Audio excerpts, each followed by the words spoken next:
नमस्कार दोस्तों, स्वागत है आप सभी का पारस फिर एजुकेशन में। दोस्तों, आज मैं आप लोगों के लिए पर्यावरण का प्रैक्टिस सेट लेकर आया हूं, जो कि आपके एग्ज़ाम पैटर्न पर है। आप लोग ये सोचना कि हम एग्ज़ाम हॉल में बैठे हैं और बिल्कुल ईमानदारी से आप लोग अपना आंसर चूज़ करना। तो चलिए हम स्टार्ट करते हैं। कहा गया है, मीरा और दिव्या छोटी लड़कियां हैं। मीरा समोसे, कटलेट और डबल रोटी खाना पसंद करती है, जबकि दिव्या ऐसा भोजन पसंद करती है जिसमें लोह तत्व की कमी है। मीरा और दिव्या को निम्नलिखित बीमारियों में से कौन सी बीमारियां होगी? कहा गया है, मोटापा और स्कर्वी और एनीमिया, एनीमिया और रतौंधी, या फिर मोटापा और एनीमिया। तो देखिए, यहाँ पर जो मीरा है वो समोसे, कटलेट और डबल रोटी खाती है, तो इससे क्या है, इससे होगा मोटापा। ठीक है। और दिव्या क्या करती है? दिव्या ऐसा भोजन पसंद करती है जिसमें लोह तत्व की कमी हो, तो लोह तत्व की कमी से होता है भाई एनीमिया। क्या होता है? एनीमिया। मतलब क्या है हमारा, मीरा को होगा मोटापा और दिव्या को होगा हमारा एनीमिया। तो ऑप्शन डी यहाँ पर राइट आंसर हमारा हो जाएगा। प्रश्न क्रमांक 2 पर आते हैं। दलदली अथवा ज्वार भाटा क्षेत्रों में पाए जाने वाले वन को क्या कहा जाता है?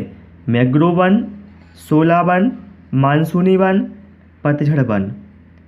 तो यहाँ पर जो राइट आंसर है वो है मैंग्रोव वन।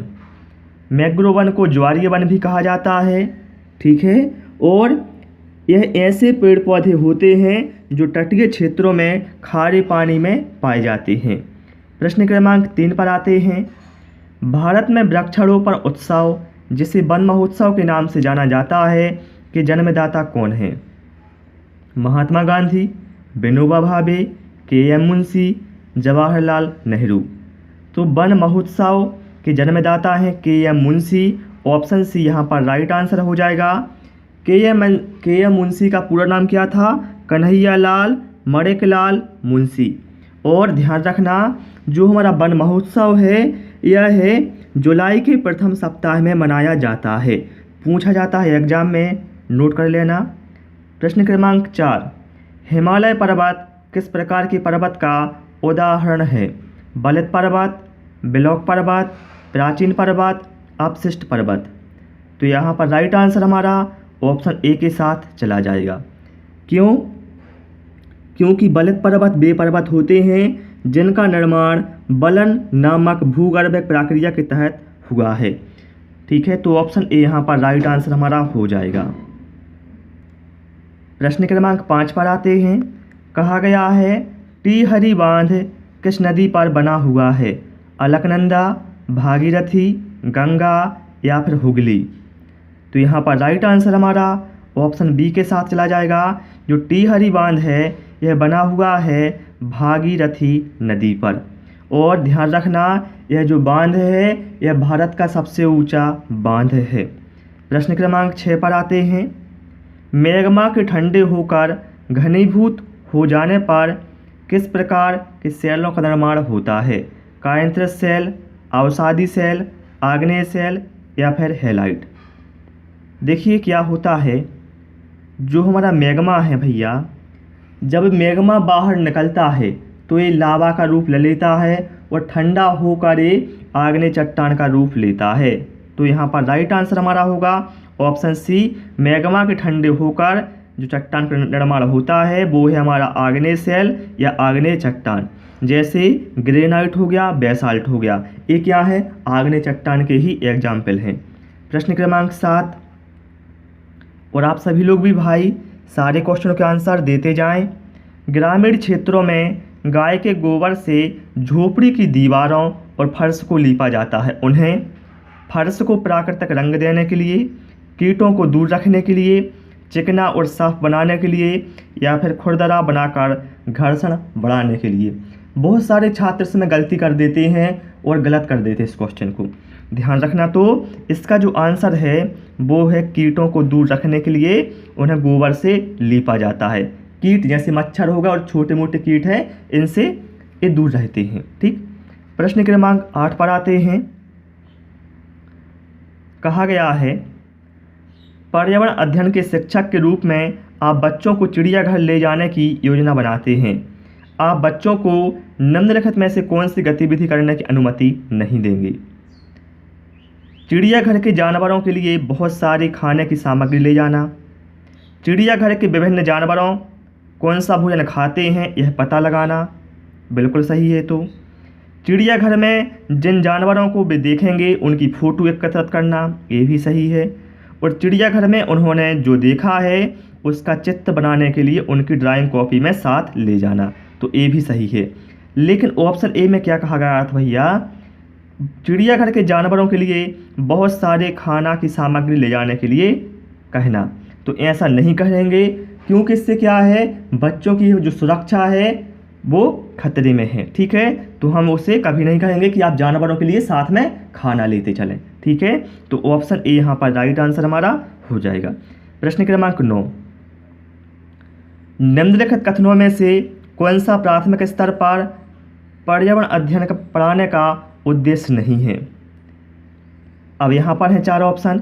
बच्चों पर आकलन के लिए शब्दावली और परिभाषा का बोझ डालना, तो ये जो कथन है वो गलत है, क्योंकि बच्चों पर भैया कभी भी परिभाषाओं या शब्दावली का बोझ नहीं डालना चाहिए, तो ये उद्देश्य नहीं है।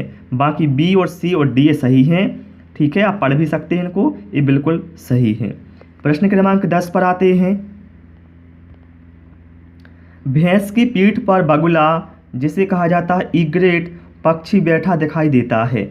ऐसा इसलिए होता है क्योंकि बगुला भैंस की पीठ पर परजीवी कीट खाता है, घास में पाए जाने वाले कीट खाता है, भैंस की पीठ पर बैठकर गाना पसंद करता है, या फिर उड़ने के बाद थोड़ा आराम करता है। तो ऐसा इसलिए होता है, जो बगुला है वो भैंस की पीठ पर जो परजीवी कीट भैंस की मतलब त्वचा से चिपके रहते हैं उनको ये खाता है।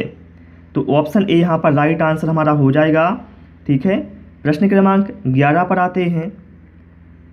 दुर्गा एक गांव में रहती है, और इसी टाइप के क्वेश्चन क्या है साथियों, एग्जाम में बार बार पूछे जाते हैं। ठीक है, दुर्गा एक गांव में रहती है और लकड़ी या गोबर के उपले का ईंधन इस्तेमाल करते हुए चूल्हे पर खाना पकाती है। पिछले 3 महीनों से उसे तेज खांसी आ रही है, इसका क्या कारण हो सकता है?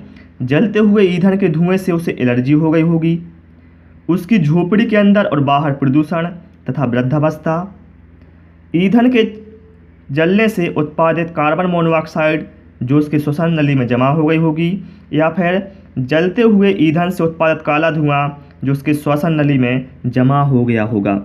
तो यहाँ पर बताना है राइट आंसर क्या होगा।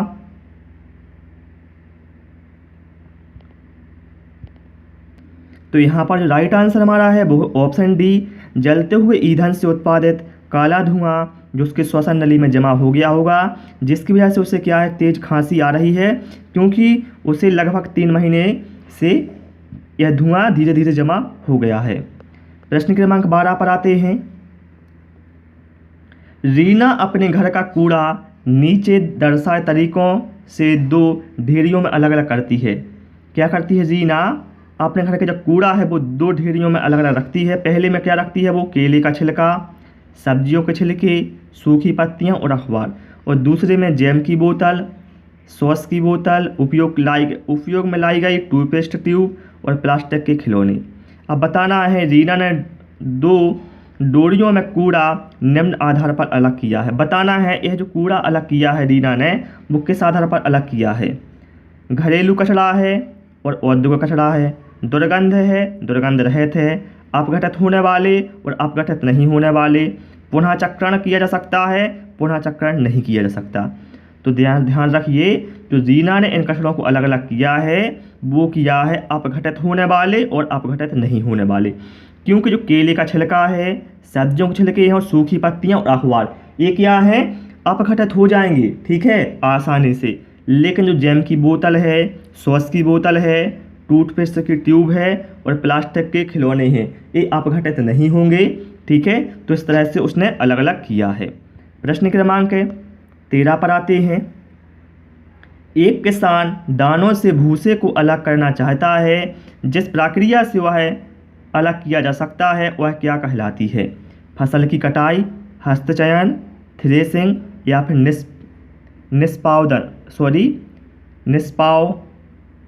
निष्पावन। तो यहाँ पर राइट आंसर हमारा क्या हो जाएगा? देखिए, किसान को दाने से भूसे को अलग करना चाहता है, तो इसके लिए जो राइट आंसर हमारा है वो है ऑप्शन डी, निष्पावन। ठीक है। प्रश्न क्रमांक 14 पर आते हैं। कहा गया है पर्यावरण अध्ययन की पाठ्य पुस्तक में पहेलियाँ शामिल करने का निम्नलिखित में से कौन सा उद्देश्य नहीं है? बच्चों के मस्तिष्क को भ्रमित करना और उन्हें इस भ्रम का आनंद उठाने के लिए देना। तो ये जो उद्देश्य नहीं है, ठीक है, क्योंकि पाठ्य पुस्तक में चाहे पहेलियाँ हो या चाहे कुछ भी हो, ठीक है, शिक्षक कभी नहीं चाहता कि बच्चे भ्रमित हों। ठीक है, तो ये तो भैया कदापि हो नहीं सकता। तो ऑप्शन ए यहाँ पर राइट आंसर हमारा हो जाएगा। बाकी सृजनात्मक चिंतन की योग्यता और उत्सुकता का विकास करना बिल्कुल सही है। बच्चों में आलोचनात्मक चिंतन शक्ति का विकास करना सही है। तर्कना शक्ति का विकास करना ये भी सही है।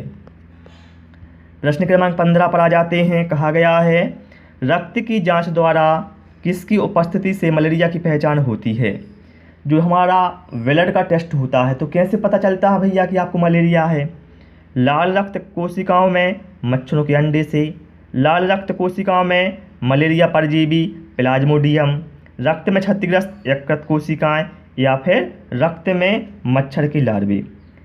तो क्या होता है, जो हमारी लाल रक्त कोशिकाएं होती हैं उनमें जो उनमें मलेरिया का जो परजीवी होता है प्लाज्मोडियम वो होता है, तो पता चल जाता है कि इसको भैया मलेरिया है। और ध्यान रखना, जो मलेरिया होता है वो होता है मादा एनाफ्लेज मच्छर के काटने से।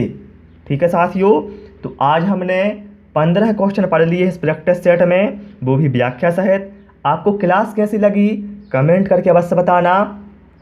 क्लास पसंद आई हो साथियों तो रिक्वेस्ट है आपसे वीडियो को लाइक कर देना, दोस्तों के साथ शेयर करना, और यदि आप नए हैं तो चैनल को सब्सक्राइब कर लेना। Thanks for watching this video.